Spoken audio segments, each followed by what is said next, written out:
Hi అండి, అందరికీ నమస్కారం. మార్చి 14వ తేదీన అతిపెద్ద చంద్రగ్రహణం ఏర్పడబోతుంది.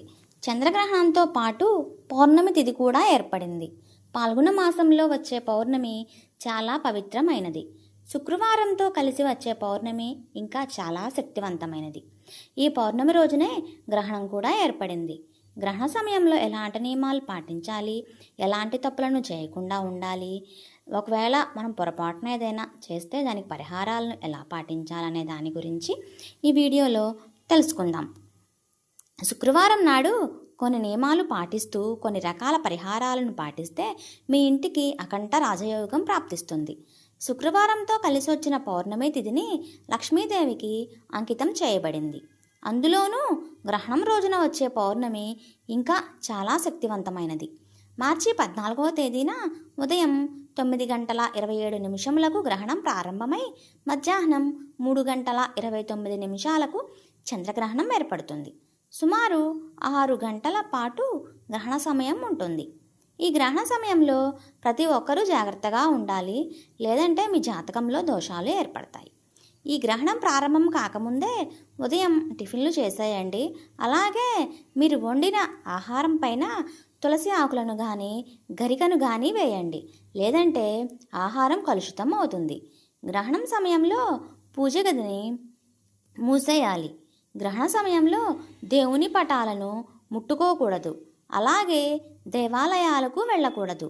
గ్రహణం పూర్తయిన తరువాత ప్రతి ఒక్కరూ ఖచ్చితంగా తలస్నానం చేయాలి. అలాగే మీ ఇల్లంతా శుభ్రంగా తుడుచుకోవాలి. ఇల్లు మొత్తం శుభ్రం చేయలేని వారు ఇల్లంతా పసుపు నీళ్లు చల్లుకొని, అలాగే గ్రహణం పూర్తయిన తరువాత పూజ గదిలో ఉన్న దేవుని పటాలను శుభ్రంగా తుడవాలి. ఎవరైతే బాగా డబ్బు సంపాదించాలని కోరుకుంటారో అలాంటి వారు ఈ చంద్రగ్రహణ సమయంలో లక్ష్మీదేవి బీజమంత్రాన్ని చదివితే మీ కుటుంబానికి అఖండ రాజయోగం సిద్ధిస్తుంది. ఆ శక్తివంతమైన మంత్రం ఏంటంటే ఓం శ్రీం హ్రీం క్లీం ఓం స్వాహ అనే మంత్రాన్ని 21 సార్లు జపించండి. నెల రోజుల్లోనే ఆర్థిక సమస్యలన్నీ తొలగిపోయి ఆకస్మిక ధనలాభం కలిసొస్తుంది.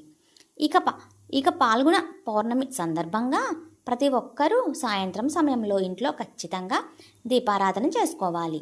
ఈ రోజున చేసే పూజలకు రెట్టింపు పుణ్యఫలం లభిస్తుంది. లక్ష్మీ కటాక్షంతో విపరీతమైన ధనయోగం సిద్ధిస్తుంది. పౌర్ణమి రోజున సాయంత్రం సమయంలో చేసే పూజలకు లక్ష్మీదేవి సంతోషించి మీ ఇంట్లో ఎలాంటి కష్టాలు లేకుండా మీ ఇల్లంతా అష్టైశ్వర్యాలతో నిండిపోవాలని లక్ష్మీదేవి వరాన్ని ప్రసాదిస్తుంది. ఎందుకంటే ఈ పౌర్ణమి రోజున చేసే పూజలు నేరుగా లక్ష్మీదేవికి చేరుకుంటాయి. పౌర్ణమి రోజున దీపారాధన చేసే సమయంలో లక్ష్మీదేవికి హారతి ఇచ్చేటప్పుడు ఒక శక్తివంతమైన మంత్రాన్ని జపించండి. ఆ మంత్రం ఏంటంటే ఓం శ్రీ లక్ష్మీ నమః అనే మంత్రాన్ని 3 సార్లు చదువుతూ లక్ష్మీదేవికి హారతి ఇవ్వండి. మీ ఇంట్లోకి వెంటనే లక్ష్మీదేవి వస్తుంది. అలాగే మీ మనసులో ఏదైనా కోరిక ఉంటే ఆ కోరికలు వెంటనే నెరవేరాలంటే ఒక తెల్ల కాగితం తీసుకుని దానిపైన మీ కోరికను రాసి మీ పూజ గదిలో ఉన్న లక్ష్మీదేవి చిత్రపటం దగ్గర పెట్టి లక్ష్మీదేవికి నమస్కారం చేసుకుంటే మీ కోరికలన్నీ ఖచ్చితంగా నెరవేరుతాయి. ఈ పౌర్ణమి రోజున సాయంత్రం సమయంలో ప్రతి ఒక్కరూ ఇంటి ముందు దీపాలు వెలిగించాలి.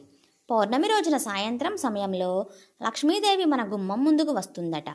మన గుమ్మం ముందుకు వచ్చిన లక్ష్మీదేవి మన ఇంట్లోకి అడుగు పెట్టాలంటే ఇంటి గుమ్మం ముందు 2 దీపాలు వెలిగించాలి. లక్ష్మీదేవి ఆశీర్వాదంతో మీ ఇల్లంతా డబ్బుతో నిండిపోవాలని కోరుకుంటున్నా. ఈ పౌర్ణమి రోజున ముక్కోటి దేవతలందరూ భూమిపైకి వచ్చి పుణ్యనదుల్లో స్నానం చేసి మహావిష్ణువును పూజిస్తారట. కాబట్టి ఈ పౌర్ణమి రోజున సాయంత్రం స్నానం చేసేటప్పుడు నీటిలో కొంచెం పసుపు వేసుకొని తలస్నానం చేస్తే పుణ్యనదుల్లో స్నానం చేసినంత ఫలితం లభిస్తుంది. సర్వపాపాలన్నీ నాశనమయ్యి స్వర్గలోక ప్రాప్తి కలుగుతుంది. కలబంద మొక్కను అదృష్ట మొక్కగా భావిస్తారు. అయితే ఈ పౌర్ణమి రోజున ఇంటి ముందు కలబంద మొక్కను నాటుకుంటే మీ కుటుంబానికి సకల శుభాలు చేకూరుతాయి. కలబంద మొక్క ఎంత బాగా పెరిగితే అంత ఐశ్వర్యం మీ కుటుంబానికి ప్రాప్తిస్తుంది.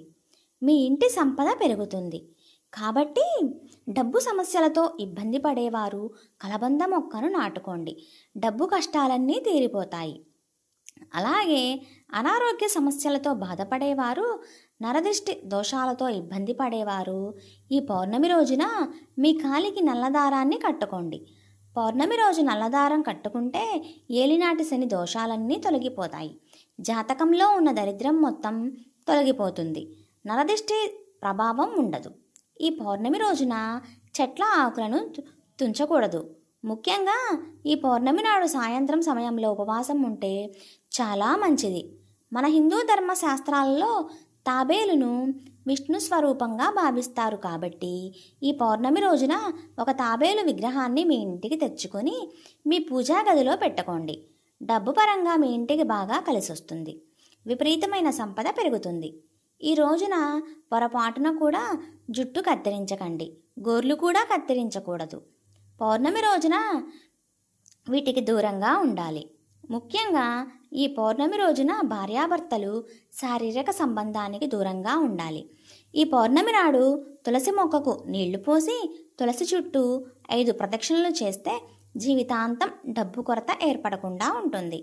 మన జ్యోతిష్య శాస్త్రాల ప్రకారం మన భారతదేశంలో మాత్రం సంపూర్ణ చంద్రగ్రహణం ఏర్పడలేదు. కాబట్టి గ్రహ నియమాలు పాటించకపోయినా సరే ఎలాంటి దోషం ఏర్పడదంట. కానీ శక్తివంతమైన పౌర్ణమి గడియల్లో లక్ష్మీదేవిని పూజించడం మాత్రం మర్చిపోకండి. మా వీడియో కనుక మీకు నచ్చినట్లయితే మా ఛానల్ని లైక్ చేయండి, షేర్ చేయండి, సబ్స్క్రైబ్ చేయండి. Thank you.